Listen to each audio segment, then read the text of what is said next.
Uma boa tarde a todos. A paz do Senhor Jesus Cristo. Eu vim aqui nessa tarde, estar aqui diante das pessoas que estão vendo no canal, né? Esse vídeo eu tô gravando ele, né? Ele não é ao vivo, né? Porque ainda o meu canal ainda não tem uma quantidade certa de inscritos, né? Para poder fazer vídeos ao vivo. E o meu propósito nesse canal é trazer o evangelho genuíno. Assim como eu me converti em 2019, conheci a verdade, né? Passei muitas lutas, levantes, né? Tive sonhos, tive visões, né? Depois fazer um vídeo, né? Falando sobre os meus sonhos, sobre as visões que tive, né? Sobre as provas que a gente passa na vida, né? Como cristão. E também dos levantes, né? A gente passa muitas vezes na rua, quando a gente apoia um irmão aqui no Evangelho de Rua, né? O canal do irmão Manuel, né? No Clamar Alto nas Ruas. E esse canal fez um propósito, né?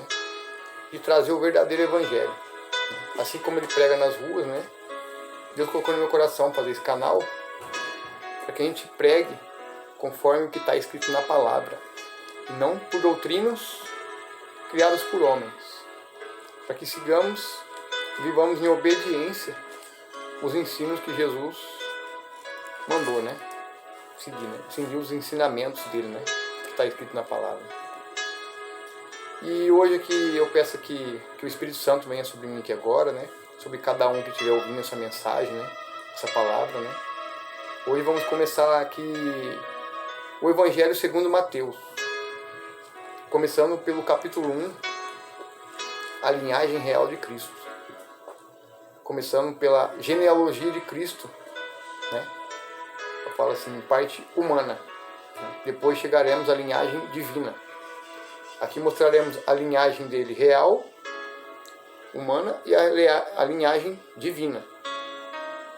Para que a gente possa entender e compreender, né, as escrituras e assim poder não ter interpretações equivocadas, né, como fomos ensinados no sistema religioso. Começando aqui o livro da genealogia de Jesus. Cristo, filho de Davi, filho de Abraão. Abraão gerou Isaac. Isaac gerou Jacó, e Jacó gerou Judá e seus irmãos. Judá, a gente sabe, né, que é a tribo de Judá. Judá gerou Pérez, e Pérez Zerá e de Tamar. Pérez gerou Esrom, e Esrom gerou Arão. Arão gerou Aminabade, e Aminabade gerou Nasson, e Nasson gerou Salmão. Salmão gerou Boaz de Raabe, e Boaz gerou Obed de Ruth. Obed gerou a Jessé, e Jessé gerou o rei Davi, e o rei Davi gerou a Salomão, daquela que foi a mulher de Urias. Salomão gerou Roboão, e Roboão gerou Abias, e Abias gerou Asa. Asa gerou Josafá, e Josafá gerou Jorão, Jorão gerou Uzias. Uzias gerou Jotão, e Jotão gerou Acás, e Acás gerou Ezequias. E Ezequias gerou Manasses, Manasses gerou Amon, e Amon gerou Josias. Josias gerou Leconias e a seus irmãos no tempo em que foram levados cativos para a Babilônia. Depois do exílio na Babilônia, Jeconias gerou Salatiel. Salatiel gerou Zorobabel, e Zorobabel gerou Abiúde. E Abiúde gerou Eliaquim, e Eliaquim gerou Azor. Azor gerou Sadoc, e Sadoc gerou Aquim, que gerou Eliúde. Eliúde gerou Eleazar, e Eleazar gerou Matã, e Matã gerou Jacó. Jacó gerou José, marido de Maria, da qual nasceu Jesus, denominado Cristo. Portanto, o total das gerações é de Abraão até Davi, são 14. E de Davi até o exílio na Babilônia, 14 gerações. E do exílio na Babilônia até Cristo, 14 gerações. É muita coincidência, né? Tudo tem 14.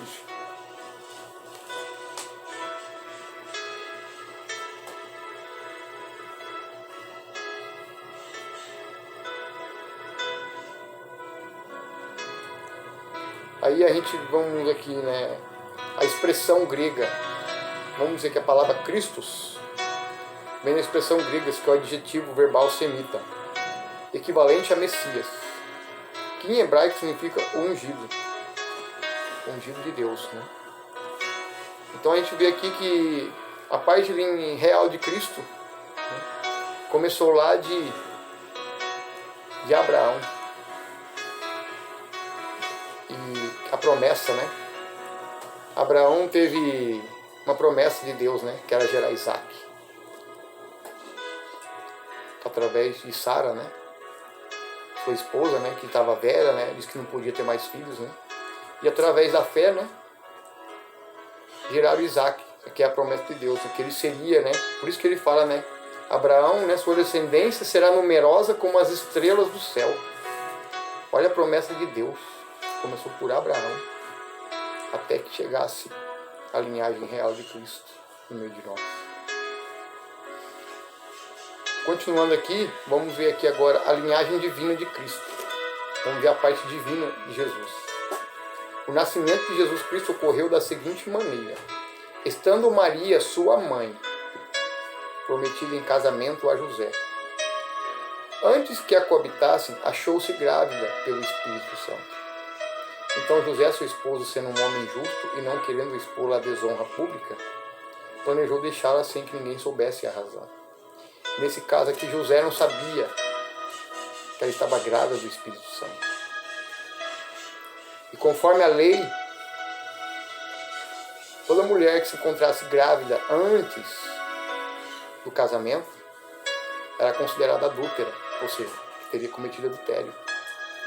E conforme a lei de Moisés, né, a mulher era apedrejada até a morte. A mulher adúltera. E José, sabendo da lei, né, ia deixá-la sem que ninguém soubesse, para que não acontecesse isso com ela.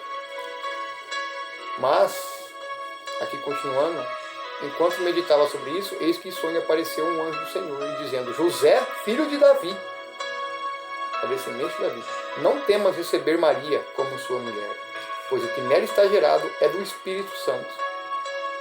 Ela dará à luz a um filho e se porá o nome de Jesus Cristo, porque ele salvará o seu povo dos seus pecados. Então o anjo, né, apareceu a ele, né, e disse a ele que o filho não era dele, né, era a promessa, né, da salvação, né. E essa profecia, ela está lá em Isaías 7, versículo 14. Porque aqui no versículo 23 de Mateus fala: eis que a virgem conceberá e dará à luz a um filho, e ele será chamado de Emanuel, que significa Deus conosco. José, ao despertar do sonho, fez o que o anjo do Senhor tinha ordenado e recebeu Maria como sua mulher. Contudo, não a coabitou com ela enquanto ela não deu à luz o filho primogênito. E José lhe colocou o nome de Jesus, filho primogênito. Filho primogênito de Maria, primeiro, significa primeiro filho. Mas é o unigênito do Pai, porque ele é o único. Então a gente vê aqui que essa profecia foi profetizada pelo profeta Isaías, no capítulo 7, versículo 14. Pois sabei que o Eterno, o Senhor, Ele mesmo vos dará um sinal, eis que a Virgem ficará grávida, e dará à luz a um filho, e o nome será Emanuel, Deus conosco. Ele se alimentará de coalhada e de mel até que chegar a idade que saberá rejeitar o erro e escolher o que é fazer certo. Todavia, antes que o menino aprenda a rejeitar o mal e escolher o bem, a terra dos dois reis que você teme ficará deserta. Então a gente vê aqui que se cumpriu, né? O profeta Isaías havia falado ao povo de Israel. Aqui ele fala para a casa, né? Porque diz que a casa aqui, ele não queria colocar Yahvé à prova. Aí Isaías pegou e falou da profecia, né? O sinal. Então a gente vê que todo o Novo Testamento, ele condiz com o Antigo Testamento, ele bate com essa profecia, né? Se encaixam as escrituras. Então Maria, ela foi escolhida porque Deus viu graça nela, porque ela era obediente e temente a Deus. E a gente vê que quando Deus escolheu ela, né, ela se diz, faça-se em mim segundo a tua vontade, né? Quando o anjo aparece a ela e fala que ela geraria o filho, né? O Salvador que salvaria o seu povo dos seus pecados. Ou seja, Maria também precisava de um Salvador. E muitas vezes as pessoas fazem confusão, faz confusão e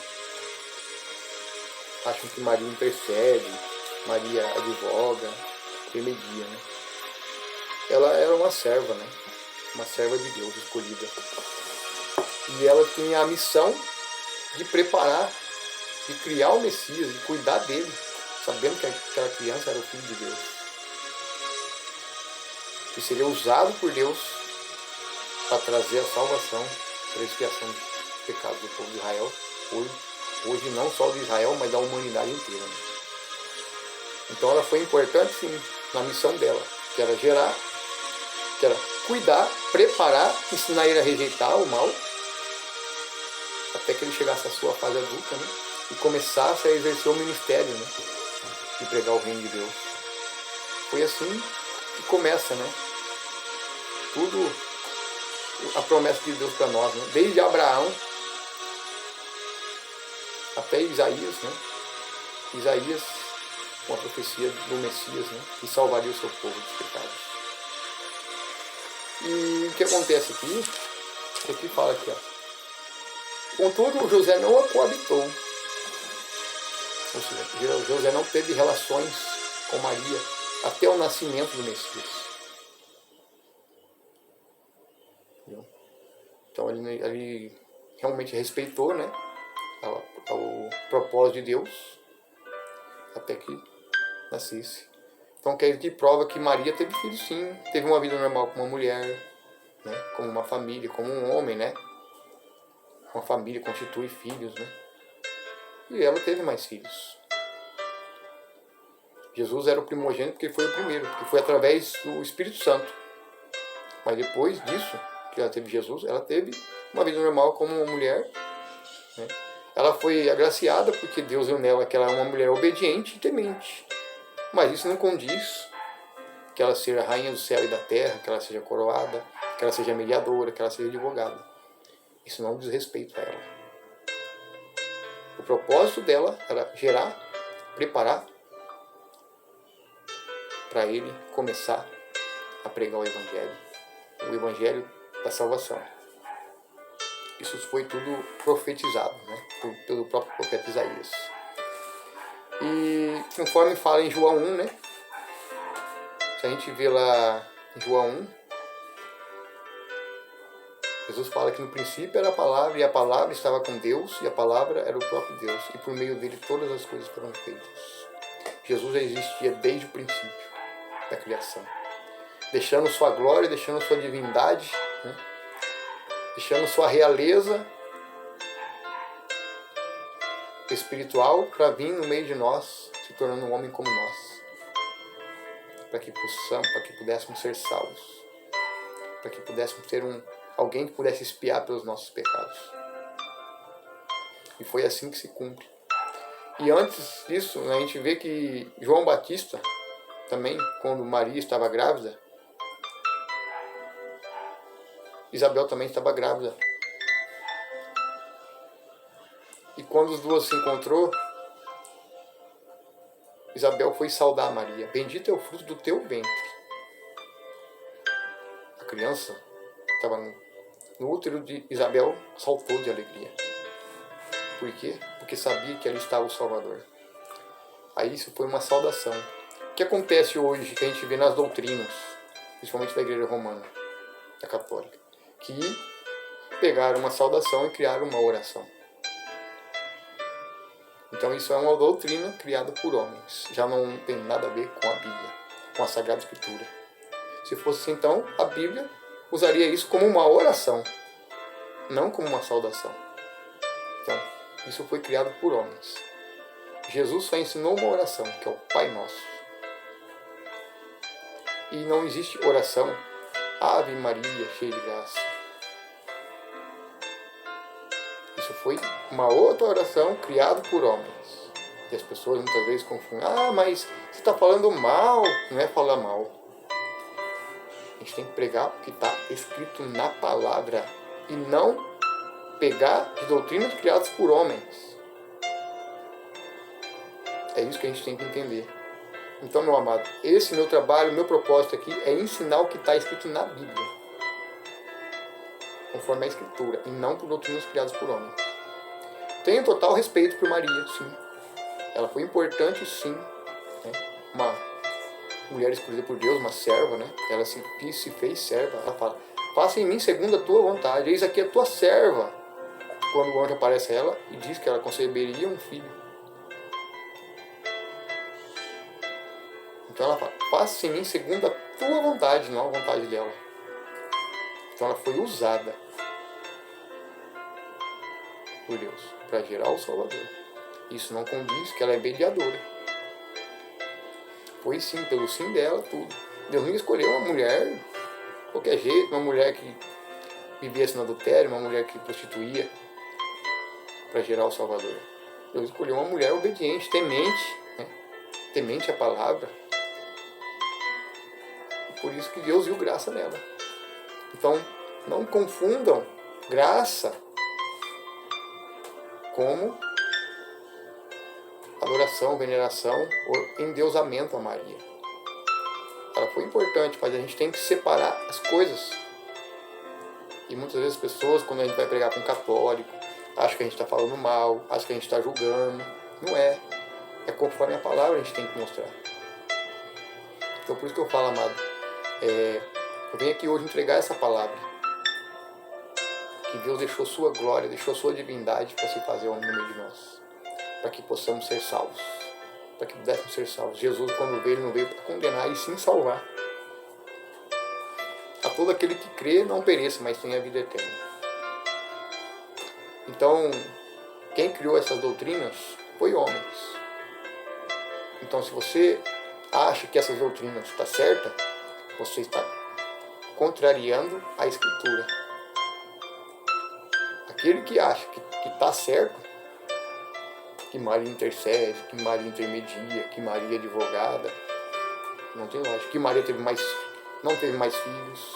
Aqui fala, e José não a coabitou até que nascesse o Messias. Será que é impossível ele ficar sem ter relações com uma mulher o resto da vida? E fala qual homem hoje consegue ficar sem relação sexual com a sua esposa? Somente em caso de oração, né? Em jejum e oração. E depois? Não vai ter? Então, não tem lógica isso. Então, isso criou uma controvérsia no sistema religioso. Ter relação com a esposa não está em pecado, está dentro do casamento. Isso não quer dizer que você não esteja em santidade. Jesus fala para a gente viver em santidade. Aos casados, cuide das coisas de casados. Aos solteiros, né, sigam a cruz dele e vão pregar o evangelho. Aos casados, o que ele fala aos casados? Cuide das coisas, né? De marido, pai, esposo. Então, é normal. Deus criou o homem e a mulher, né? Quando se casam, se tornam uma só carne. Então, José casou com ela. José era um pai, tipo, como fosse um padrasto para Jesus. Na realidade, ele era filho de Deus. Jesus era filho de Deus. É como se fosse um pai adotivo.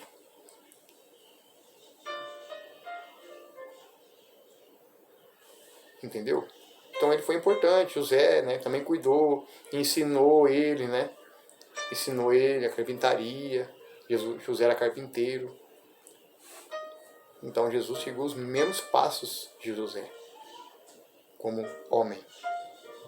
Mas quando ele chegou na sua idade, ele começou a exercer o ministério, passar a mensagem do reino, que era a promessa de Deus para nós, para a salvação e expiação dos pecados do povo de Israel. Então, se você vê lá em João 1, você vê que João Batista, que era a voz que clamou no deserto, veio preparando o povo, batizando na água, para o arrependimento dos pecados. E ele fala ainda que viria um profeta maior do que ele, que não seria nem digno de desatar a sandália dos seus pés. No entanto, se cumpriu lá também, né, que Jesus entrou nas águas, foi batizado. Ainda João fala, mas eu teria que ser batizado pelo Senhor. Eu falei, não, faça, porque tudo tem que se cumprir. Então, tudo tem que se cumprir. É tudo profético. Então a gente tem que entender a Bíblia, entender a Sagrada Escritura, provar ela, para não ter uma interpretação equivocada, ensinada muitas vezes pelo sistema religioso. Vou acender a luz aqui um minutinho. Então existe uma distorção. Então a gente tem que aprender a ler a Bíblia, entender ela, para a gente não ser enganado por sistema religioso. Como eu fui enganado há muito tempo. Mas graças ao Senhor, né? E alguns irmãos hoje meus olhos se abriram. Vamos aqui em 1 Timóteo.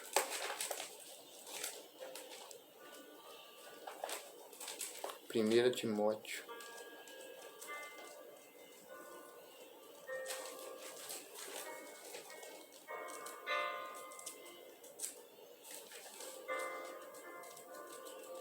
Aqui. 1 Timóteo capítulo 2, versículo 5. Porque há um só Deus e um só mediador entre Deus e o ser humano, Cristo Jesus, homem. Então, Maria ela não pode ser mediadora. Ah, mas ela pode mediar entre nós e Cristo. Aí já é outra doutrina. Porque isso não está na Bíblia. Aqui não fala que ela pode mediar. Ah, mas e aquele milagre então lá do casamento, né? Em Canaã na Galileia. Quando Maria percebeu que tinha acabado o vinho, ela chegou até Jesus e fala, né? Aí ele pega e fala, mulher, ele nem fala mãe, fala, mulher, ainda não é minha hora. Ainda não é minha hora. Mas mesmo assim ele foi lá ainda, foi fazer. E que Maria fala para os servos lá que estavam preparando o casamento, faça tudo o que ele mandar. O que ele mandar, não o que ela mandar. Então, a gente percebe aí como que ela pode ser intercessora. Faça o que ele mandar, não eu, não ela. Vocês entenderam, gente? Há uma diferença aí. Faça o que ele mandar. Ah, mas ela intercedeu. Não, ela não intercedeu, ela fez um pedido. E ele ainda falou que não era a hora dele. Ele não estava preparado, não era a hora. Mas ele fez. Ele fez porque ele percebeu a situação que ficaria uma situação constrangedora, né? O dono da festa, não deixar faltar o vinho. E onde aconteceu o primeiro milagre. Então muitas vezes as pessoas não entendem que isso foi tirado com a intenção de falar, Maria intercede. Como que ela pode interceder, gente? Ela está lá no fim das coisas celestial. Ela morreu como os demais, como os discípulos, os profetas. Morreram. Todos morreram em Cristo, esperando a sua volta. Então, não tem como interceder. Mortos não podem interceder. Ah, mas como assim Maria está morta? Não, Maria não está morta não. Está morta. Como os outros demais mártires. Os discípulos morreram. Só que morreram em Cristo. Entregaram sua vida pelo Evangelho. Eles estão aguardando a vinda gloriosa do Senhor. Porque a palavra diz que quando Jesus voltar, os que estão vivos não irão primeiro arrebatados. Primeiro os mortos ressuscitarão primeiro. Se vocês verem lá em Ezequiel, no Vale dos Ossos Secos, fala isso aí. Primeiro os mortos ressuscitarão.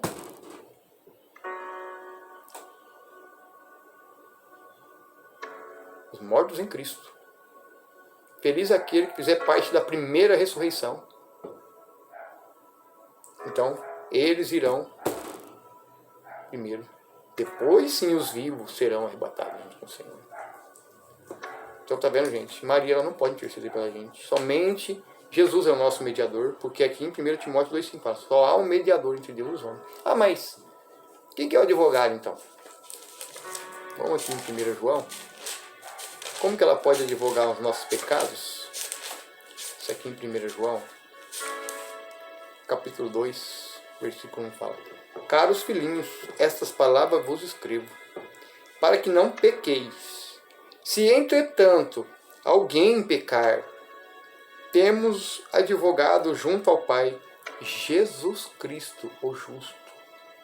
É Jesus que é o nosso advogado, não é Maria. Então, isso aí é doutrina. Quem criou isso foi homens, foi a igreja romana. Foi lá no concílio de Éfeso. É só vocês estudarem sobre o concílio de Éfeso, que vocês vão saber quem foi que criou essa doutrina mariana. Você acha que Maria estivesse aqui agora, ela ia falar assim, meus filhos, não é a mim que adorem, não prestem culto a mim, não prestem homenagem a mim, mas a Ele a honra e a glória. Foi Ele que pagou pelos nossos pecados, não foi Maria. Ela foi importante. Ela foi serva. Deus escolheu ela para ser serva. Assim como Jesus escolheu discípulos para ser servos. Existe algum servo maior que o seu Deus? Existe algum servo maior que o seu Senhor? Conforme Jesus fala na Bíblia? Não existe. Então, se você é servo, como você pode querer ser maior que o seu Senhor, que é Jesus? Não existe servo maior que o seu Senhor. Eu posso chegar lá na empresa que eu trabalho e ser maior que meu patrão? Eu posso chegar lá na gerente do meu trabalho e falar assim, eu sou maior do que ela? Não, eu tenho que respeitar a autoridade dela. Assim também é Jesus. Eu não posso ser maior que alguém. Jesus fala, feliz aquele que for o menor, pois esses serão os primeiros. Mas aquele que diz maior serão os últimos. Os últimos serão os primeiros serão os últimos. Olha que palavra. Então, gente, começando aqui, né, Mateus 1, a gente vê a genealogia real de Jesus, humana, e a genealogia divina dele. Então a gente vê que só por meio de Jesus a gente pode ser salvo. Não existe outro caminho. Se alguém prega que Maria intercede, que Maria advoga, ou como muitos católicos falam, Maria passa na frente. Maria passa na frente. E Jesus fica onde? Fica para trás? Está errado isso aí. Esse tempo atrás veio até um padre falando isso aí. Gente, que negócio é esse de alguns católicos aí, Maria passa na frente? Isso aí não existe. Isso é doutrina. Doutrina criada por homens. Ah, mas a Aparecida é Maria. O que a Aparecida tem a ver com Maria?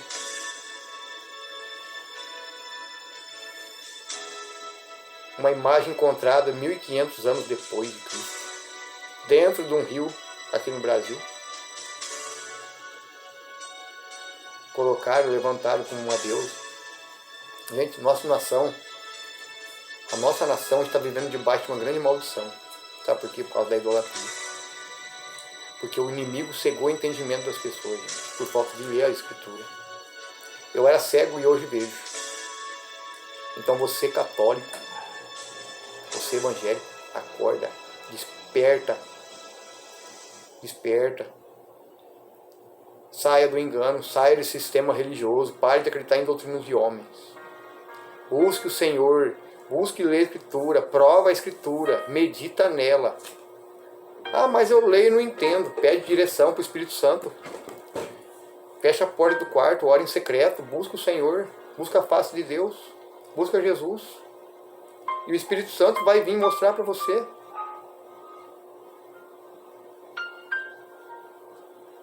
Hoje a gente vê um evangelho aí que as pessoas só falam de bênção.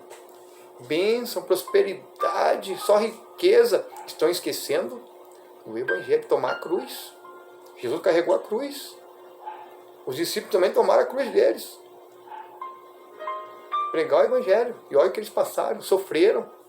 Foram chicoteados, foram torturados, mas não negaram sua fé. E você hoje, cristão, você está preparado para a volta de Jesus? Realmente você está preparado? Você realmente segue o verdadeiro evangelho? Ou você segue o sistema religioso? Você realmente está seguindo o verdadeiro evangelho ou o sistema religioso?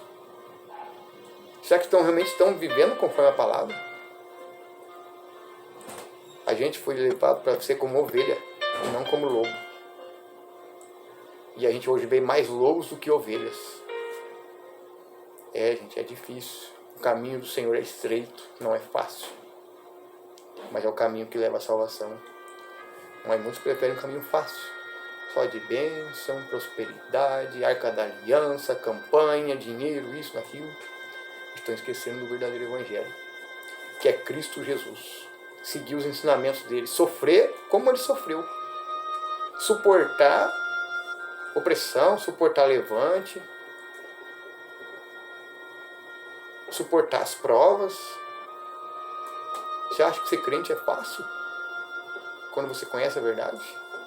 Quando você começa a pregar a verdade às pessoas, as pessoas falam que você, se você é louco, você está doido. É assim que a gente é chamado. Você é doido. Você é louco. Já está bitolado. Fanático. Fanático. As pessoas estão mais fanáticas por religião do que por Jesus. E qual caminho você está seguindo? Gente, é tempo de acordar, gente. É tempo de refletir, porque o Senhor Jesus está às portas. Jesus não veio para condenar, Jesus veio para salvar. Jesus fala, tome tua cruz e siga-me. Não é fácil seguir a Jesus, não. Quando eu vou na rua com o irmão fazer evangelismo, tem levante. As pessoas não gostam da mensagem.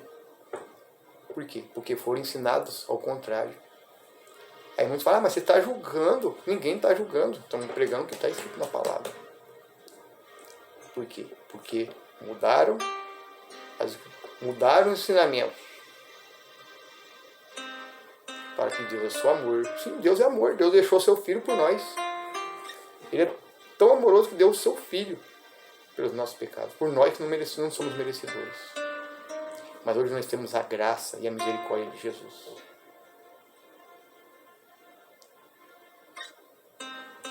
Então, é tempo de acordar.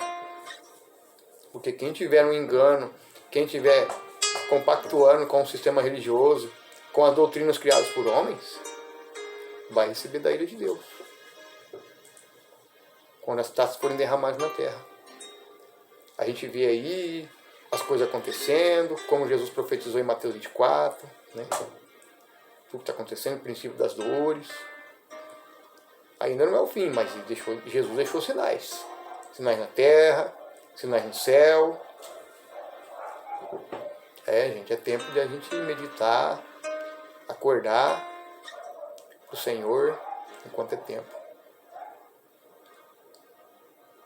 Então, gente, começamos aqui pelo